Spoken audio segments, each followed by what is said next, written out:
هاي. كنت عايزة أشارك شوية recent realizations. كنت ببص على الجورنال بتاعي والحاجات اللي كنت بفكر فيها من قريب، وعايزة أشارك 6 حاجات. أول حاجة عن المرحلة السنية اللي احنا فيها دي، اللي هو أنا بتكلم على اللي هو الفترة اللي بعد ما بنتخرج من الجامعة، وقد إيه احنا لو ابتدينا نفكر فيها إن كان في كده عداد في عمرك بيبدأ من الأول، بيبقى عندنا اوبشنز اختيار اكبر بكتير. يعني حتى بره اللي هو الشغل اللي هنشتغله، بس اللي هو احنا دلوقتي بقى بجد ممكن نبقى مسؤولين عن حياتنا بشكل اكبر بكتير. احنا بنلوم نفسنا كتير قوي على قد ايه الموضوع مش بيحصل فجأة، واللي هو ان احنا عارفين فعلا نبقى ناخد مسؤولية عن حياتنا ونعيشها بالطريقة اللي احنا عايزينها. هي حاجة مرهقة، يعني هي حاجة اللي هو احنا ما جربناش نعملها قبل كده. فبحب افكر فيها ان احنا اللي هو كأننا بقينا فجأة الكير تيكرز بتوع نفسنا. وانت في المسؤولية دي بجد، اللي هو انت عندك سنة واحدة بس. ودي مسؤولية كبيرة قوي، واللي هو طبيعي انها تاخد سنين، يعني او ان هي حتى من غير ما نبص على الوقت، بس هي طبيعي انها تاخد وقت كتير قوي، ان تاخد وقتها. يعني مش حاجة هنبقى فجأة اللي هو فاهمينها بعد ما كنا معظم حياتنا مش بنشارك فيها. فلو انتوا اخترتوا ان تاخدوا المسؤولية دي عن نفسكم، it's going to take time and that is okay و it's fine to be gentle مع نفسنا. ان طبعا ما طبعا بجد دي حاجة اللي هو ده منصب جديد تماما بالنسبة لنا. الحاجة التانية ليها علاقة برضو باللي هو ان احنا قد ايه بنجلد نفسنا على الراحة. دايما واحنا بنرتاح برضو كتير مننا بيحس بالذنب، او بنحس ان احنا اللي هو محتاجين نستغل وقتنا في حاجة احسن. محتاجين نستغل وقتنا في حاجة بناءة، او ان احنا بنشوف ان الراحة دي مش حاجة بناءة اصلا، مع ان دي حاجة unrealistic تماما. يعني هي unrealistic تماما، انها مفيش حاجة في الطبيعة بتمشي كده. يعني حتى الشجر خلاص بيبقى عنده سيزون، الوردة بتطلع، وفي سيزون تاني الليفز بتاعته بتقع. وحتى الحيوانات بيبقى في حيوانات اللي هي في الشتاء بتستخبى لمدة 3 4 شهور. يعني ما فيش حاجة اللي هو مش بتاخد الراحة بتاعتها. ولو يعني لو جينا نسأل نفسنا اللي هو مين يستحق الراحة، هنلاقي ان هو سؤال that does not make sense، وان احنا بندي نفسنا، بنحط على نفسنا يعني قيود كده. المفروض ان هي بنقول احنا ما نستاهلش نرتاح غير لما اكس واي زد بقى، بنحط لنفسنا مليون حاجة. انا ما استاهلش ارتاح غير لما كذا كذا.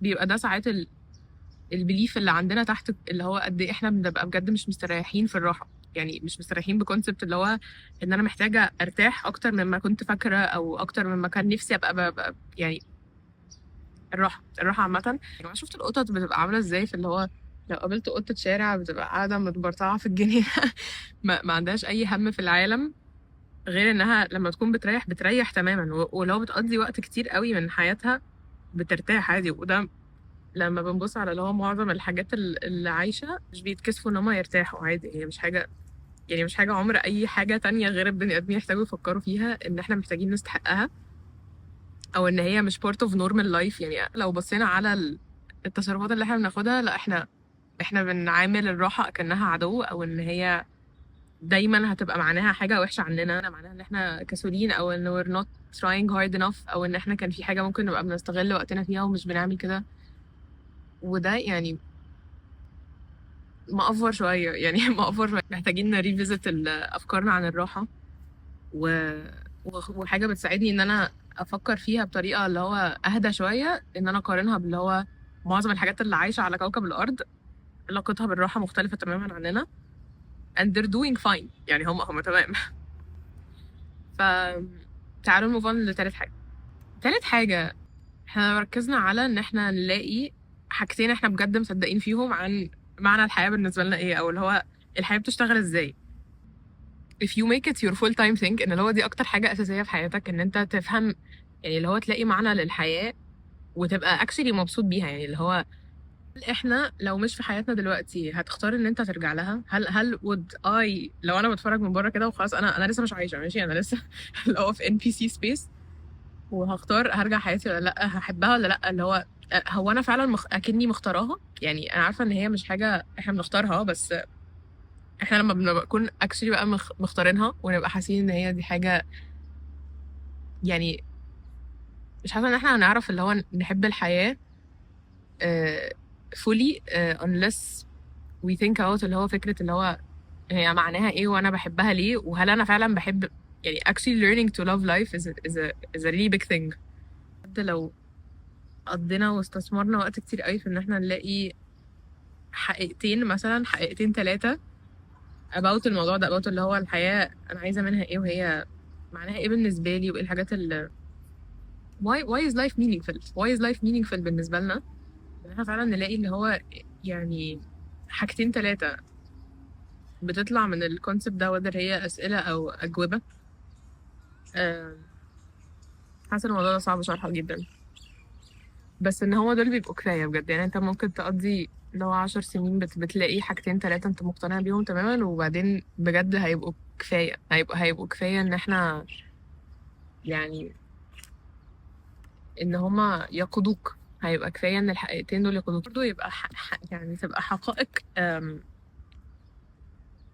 عرفنا نثبت ان هي بجد مش بتتغير في الحياة. يعني دي حاجة اصلا صعبة ان انت توصل فعلا لحاجات اللي هو انت فعلا مصدقها وهاضمها ان هي حاجات مش متغيرة في الحياة وانت بتلاقي معنى فيها. طبعا حاجة كبيرة جدا. المهم بالنسبة لي الحاجتين دول كانوا ايه؟ اوكي، الحاجة اللي بعدها نمبر 5 نمبر 4 مش فاكرة. ليها دعوة بالانتويشن، وفكرة ان احنا ساعات بنبقى في حاجات احنا حاسين ان احنا محتاجين نعملها قبل ما نفهم احنا محتاجين نعملها ليه اصلا. ده لو احنا عارفين طبعا نسمع جوه نفسنا احنا حاسين بايه، واللي هو اللي هي الجوت انستنكت بتاعتنا. واللي هو ميتافور كنت بفكر فيه برضو قوي، ان احنا يعني مثلا الشجرة لو بتقعد تعترض كل مرة ان ورقها بيقع في الشتاء، لا يعني هي خلاص الحاجات بتمشي بالطريقة اللي هي محتاجة تمشي بيها. وساعات انت ممكن تبقى مش حاسس اللي هو طب ليه الحاجة دي بتموت مني دلوقتي، او ليه الحاجة دي محتاجة تخلص دلوقتي. بس it will come later ان احنا ن make sense of اوكي ده كان محتاج يحصل عشان في الشتاء انا عندي طاقة اقل، وكنت محتاجة كشجرة مثلا ان انا ابريزيرف الطاقة دي لنفسي عشان الشمس اقل، وكنت محتاجة استخدمها في ان انا اعمل ال next cycle of growth. it applies the same للبني ادمين. يعني انا من قريب I was quitting my job. سبت شغلي في يناير كده مثلا، وكان احساس برضو قوي ان انا اللي هو انا محتاجه اعمل ده دلوقتي، مع ان كان في حاجات كتير برضو ملخبطاني وناس كتير بتقولي العكس، بس كنت فعلا خلاص وصلت للمرحله اللي هو انا محتاجه اعمل ده دلوقتي. وحاسه اللي هو بعد 6 شهور بس منه من بعد ما خدت القرار ده ابتديت افهم reasons اكتر واكتر اللي هو ليه ده كان بجد محتاج يحصل في الوقت ده، وايه الحاجات اللي انا ما كنتش هعرف اتعلمها او اخلص الشابتر بتاعتها غير لما الحاجه المعينه اللي كنت بجد محتاجه اعملها دي حصلت بالطريقه اللي كانت محتاجه تحصل بيها. أم، فساعات احنا بنبقى عارفين حاجات قبل ما القصه تكمل لينا، بتبقى اللي هو انا محتاجه اعمل ده دلوقتي وهيبان لي بعد كده في المستقبل ان اللي هو بجد ده اللي كان محتاج يحصل. عندي حاجتين كمان مع اني حاسه ان الفيديو طويل قوي يعني. بس اللي جايه دي عن how to deal with being misunderstood، واللي هو لما نبقى فعلا حاسين وخايفين قوي من فكره ان الناس مش فاهمانا صح، او ان احنا مش عايزين نتفهم غلط about احنا مين، او about حاجات تانية اصغر. بس يعني ان هو في طريقتين ان احنا نتعامل مع ده. يعني انت دلوقتي ways to deal with being misunderstood.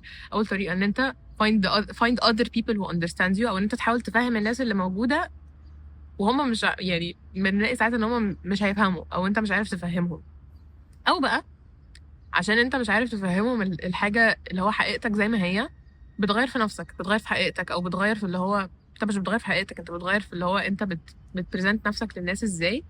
وساعات ده بيبقى معناه ان انت تنكمش للي هما بيفهموه، تغير شكلك، تغير من شكلك من الاوتلاين بتاعك ان هو يبقى حاجة الشخص ده بيفهمها في how they make sense of the world. ف I invite us to reflect على احنا بنعمل انهي واحدة من الاتنين دول، ولو احنا عاجبنا اللي احنا بنعمله ده ولا لا، عشان تقريبا اللي هو بيحصل بالغلط يعني. بس كده. ترى الفيديو ده كام دقيقة؟ مع ألف سلامة.